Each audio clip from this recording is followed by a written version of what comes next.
IIT മദ്രാസിൽ JEE മെയിനോ അല്ലെങ്കിൽ JEE അഡ്വാൻസോ qualify ചെയ്യാതെ നമുക്കൊരു കോഴ്സിന് ചേരാൻ സാധിക്കുമോ? സാധിക്കും. അത് ഏത് കോഴ്സാണല്ലേ? IIT മദ്രാസിൽ department of medical sciences and ടെക്നോളജിക്ക് കീഴിലുള്ള BS medical sciences and engineering എന്ന് പറയുന്ന കോഴ്സിലേക്ക് ജോയിൻ ചെയ്യാൻ അഡ്മിഷൻ എടുക്കാൻ നമുക്ക് ജെഇ അഡ്വാൻസിന്റെ റാങ്ക് ലിസ്റ്റിൽ ഉൾപ്പെടേണ്ട ഒരു കാര്യമില്ല. പകരം അവിടെ കണക്കാക്കുന്നത്, അവിടെ ഉപയോഗിക്കുന്നത് ഐസർ ആപ്റ്റിറ്റ്യൂഡ് ടെസ്റ്റിലെ നിങ്ങളുടെ സ്കോർ ആയിരിക്കും. ഈ ഐസർ ആപ്റ്റിറ്റ്യൂഡ് ടെസ്റ്റ് എന്ന് പറഞ്ഞാൽ എന്താ?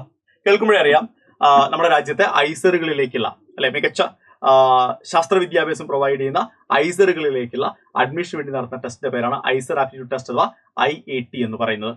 നമ്മുടെ രാജ്യത്ത്, അതായത് നമ്മുടെ ഇന്ത്യയിൽ ഏകദേശം 7ഓളം ഐസറുകളുണ്ട്.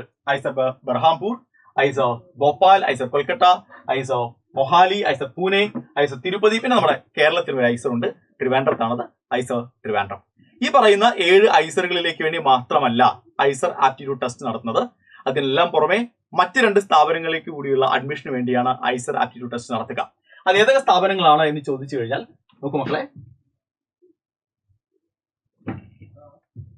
2 സ്ഥാപനങ്ങൾക്ക് കൂടി ഐസർ ആപ്റ്റിറ്റ്യൂഡ് ടെസ്റ്റ് ബാധകമാണ്. അതിലൊന്ന് ഞാനിപ്പോൾ ആൾറെഡി പറഞ്ഞു നിങ്ങളോട്, IIT മദ്രാസിൽ നടക്കുന്ന BS medical sciences and engineering പ്രോഗ്രാമിന് ഐസർ ആപ്റ്റിറ്റ്യൂഡ് ടെസ്റ്റിലെ സ്കോറാണ് പരിഗണിക്കുക. അതുപോലെ തന്നെ IISc Indian institute of science ബാംഗ്ലൂരിലുള്ള bachelor of science research program എന്ന് പറയുന്ന പ്രോഗ്രാമിലേക്കും ഐസർ സ്കോറിന്റെ ബേസിസിലായിരിക്കും റാങ്ക് ലിസ്റ്റ് തയ്യാറാക്കുക. ഓക്കെ, ഇനി ഐസർ ആപ്റ്റിറ്റ്യൂഡ് ടെസ്റ്റ് എന്ന് പറയുന്നതിന്റെ പ്രധാനപ്പെട്ട ഡേറ്റുകളും കാര്യങ്ങളും നമുക്ക് ജസ്റ്റ് ഒന്ന് നോക്കാം. ഏപ്രിൽ 1 ആപ്ലിക്കേഷൻ പോർട്ടൽ ഓപ്പൺ ആയിട്ടുണ്ട്. നിങ്ങൾക്ക് അപ്ലൈ ചെയ്ത് തുടങ്ങാമായിരുന്നു ഏപ്രിൽ 1 മുതൽ. സമയം ഒരുപാടുണ്ട്, കാരണം മെയ് 13 വരെ അതിന് സമയമുണ്ട്. മെയ് 13 ആപ്ലിക്കേഷൻ പോർട്ടൽ ക്ലോസ് ആവുക. മെയ് 16, 17 തീയതികളിലായി കറക്ഷൻ വിൻഡോ ഓപ്പൺ ആകും. ജൂൺ 1 നിങ്ങളുടെ ഹാൾ ടിക്കറ്റ് റിലീസ് ചെയ്യുകയും ജൂൺ 9 നിങ്ങളുടെ എക്സാം നടക്കുകയും ചെയ്യാം. അപ്പോൾ ഐസർ ആപ്റ്റിറ്റ്യൂഡ് ടെസ്റ്റ് അഥവാ IAT എന്ന് പറയുന്നവന്റെ ഒരു എക്സാമിന്റെ ഒരു പാറ്റേൺ എങ്ങനെയാണെന്ന് ജസ്റ്റ് നമ്മൾ നോക്കാം. സിമ്പിൾ ആണത്. ജൂൺ 9 9 മണി മുതലായിരിക്കും എക്സാം. 9 മണി മുതലായിരിക്കും എക്സാം സ്റ്റാർട്ട് ചെയ്യുക.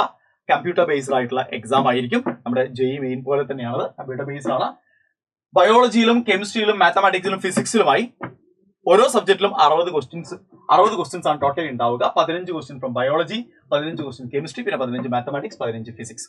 ഓക്കെ, സോ ഇതിൽ ഏതെങ്കിലും 3 സബ്ജക്ട് എടുത്ത് 2022 2023 2024 +2 പാസ്സായ ആളുകൾക്ക് എന്ത് ചെയ്യാം? ഐസർ ആപ്റ്റിറ്റ്യൂഡ് ടെസ്റ്റിന് അപ്ലൈ ചെയ്യാം. അതാണ് അതിന്റെ എലിജിബിലിറ്റി ക്രൈറ്റീരിയ എന്ന് പറയുന്നത്. ഓക്കെ, സോ ചോദ്യങ്ങൾ നമുക്ക് കറക്റ്റ് ആൻസർ ആണെങ്കിൽ ഓരോ ചോദ്യത്തിനും കറക്റ്റ് ആൻസർ 4 മാർക്കും, നെഗറ്റീവ് മാർക്കും കൊണ്ട് തെറ്റിപ്പോയി കഴിഞ്ഞാൽ 1 മാർക്ക് എന്ത് ചെയ്യും? കുറയ്ക്കുകയും ചെയ്യും. അൺഅറ്റംപ്റ്റഡ് ആയിട്ടുള്ള ചോദ്യങ്ങൾക്ക് മാർക്കില്ല, 0 മാർക്ക് ആയിരിക്കും. സോ ഔട്ട് ഓഫ് 240 ആയിരിക്കും നിങ്ങളുടെ മാർക്ക് വരിക. ഔട്ട് ഓഫ് 240 എത്രയാണ് നിങ്ങളുടെ സ്കോർ എന്നതിനനുസരിച്ച് റാങ്ക് ലിസ്റ്റ് തയ്യാറാക്കുകയും ചെയ്യും. ഓക്കെ, അങ്ങനെയാണെങ്കിൽ ഐസർ ആപ്റ്റിറ്റ്യൂഡ് ടെസ്റ്റിന്റെ സിലബസ് എന്ന് പറയുന്നത് നമുക്ക് നോക്കാം. സിലബസ് നിങ്ങൾ +1 +2 പഠിക്കുന്ന ഫിസിക്സിലെയും കെമിസ്ട്രിയിലെയും മാത്സിലെയും ബയോളജിയിലെയും ടോപ്പിക്കുകൾ തന്നെയാണ്. വലിയ മാറ്റങ്ങളൊന്നും സിലബസിലില്ല. ഫിസിക്സിന്റെ ടോപ്പിക്സ് ആണ്. മക്കളെ, maths, differentiation, limit and continuity, sequences and series ഒക്കെ നിങ്ങൾ +1 +2 ക്ലാസ്സിൽ പഠിക്കുന്നതാണ്.